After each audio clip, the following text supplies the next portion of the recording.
Hi hello friends, welcome back to my YouTube channel. So ఈరోజు special మామిడికాయతో పులిహోర అయితే చేయబోతున్నా.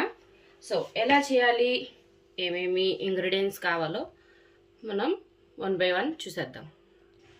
First మన తాలింపుకు తగినంత ఆయిల్ వేసుకోవాలి. సో ఇదైతే సమ్మరు ఫేవరెట్ ఫుడ్ అనమాట. పిల్లలకి చాలా ఇష్టంగా తింటారు పులిహోరలోకి. అలా మామిడికాయ పులిహోర అంటే చాలా టేస్ట్గా ఉంటుంది. సో ఇప్పుడు ఆయిల్ వేసంగా ఆయిల్ కాగనిద్దాం. ఇప్పుడైతే ఫస్ట్ మనం పల్లీలు వేసుకోవాలి. పల్లీలు వేసుకొని వేయించుకున్న తర్వాత ఆవాలు, మిగతా ఇంగ్రీడియంట్స్ వేసేద్దాం. సో పల్లీలు కొంచెం బ్రౌన్ కలర్ రావాలన్నమాట. సో ఇప్పుడైతే ఫ్రెండ్స్ మన పల్లీలు కూడా వేగిపోయాయి. ఇప్పుడు ఇందులో ఆవాలు, ఉద్దిపప్పు వేయాలి.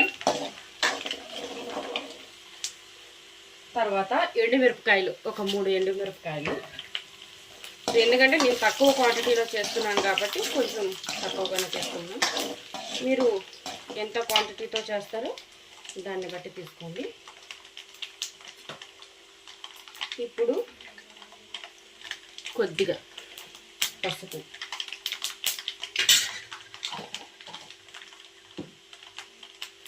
సో ఇప్పుడు మనం తురుము పెట్టుకున్న మామిడికాయ కూడా వేసేసి ఎక్కువసేపు వేయించకూడదు అనమాట. 5 minutes అంటే 5 minutes అంతే, అలా వేసి తీసేసేయాలి. అంతే, సింపుల్ అండ్ టేస్టీ మామిడికాయ పులిహోర అయితే రెడీ అయిపోతుంది. సో దీంట్లో ఏంటంటే పుల్లగా ఉండే మామిడికాయ తీసుకున్నామంటే చాలా బాగుంటుంది. సో ఒక 5 minutes దీన్ని అలా వేయించేసి దీంట్లో రైస్ వేసి మిక్స్ చేయడమే. సింపుల్ అండ్ టేస్టీ మామిడికాయ పులిహోర అయితే రెడీ అయిపోద్ది. సో ఇప్పుడు రుచికి సరిపడంత సాల్ట్ వేసి ఇంకొకసారి ఇలా కలిపేయడమే. సో ఇప్పుడు మనం చూడండి రెడీ అయిపోయింది. దీంట్లో అన్నం వేసేద్దాం. సో ఇప్పుడైతే రైస్ వేసేస్తాను. మంట సిమ్లో పెట్టుకొని మనం ఇది మిక్స్ చేయడమే. సూపర్ సూపర్ పులిహోర రెడీ. టేస్టీ మామిడికాయ పులిహోర అయితే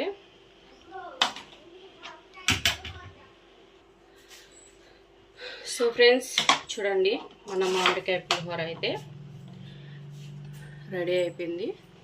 చూడండి ఎంత పొడి పొడిగా ఉందో.